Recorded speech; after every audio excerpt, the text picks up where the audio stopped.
নমস্কার, আমার ব্লগে আপনাদের সবাইকে স্বাগত। চলুন আমার বৌমা আর আমরা সবাই মিলে এখন আমি এবং আমার শাশুড়ি মা যাচ্ছি হচ্ছে একটা দারুণ জায়গায়। দারুণ মানে আমাদের কাছে মেলা ছাড়া আর কিছুই নয়।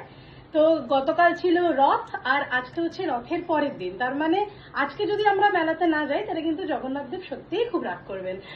মজা করে বললাম। চলুন তাহলে আপনাদের সাথে আপনারাও কোথায় যাবো বলো? মেলায়, রথের মেলায় ঘুরে আসি। চলুন চলুন। এই হচ্ছে মন্দির প্রাঙ্গণ। মন্দিরটি ভীষণ ভীষণ সুন্দরভাবে সাজানো।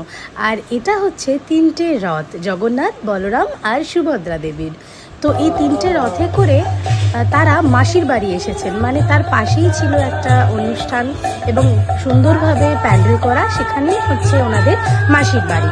এবং সেখানে যাওয়ার পরে এই যে অনুভূতি, তিনজনের সাজসজ্জা মানে অসম্ভব রকমের সুন্দর, দেখে মনে হলো মনটা ভরে গেল।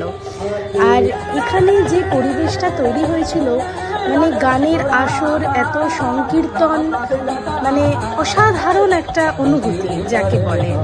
আর এই হচ্ছে মেলা চত্বর।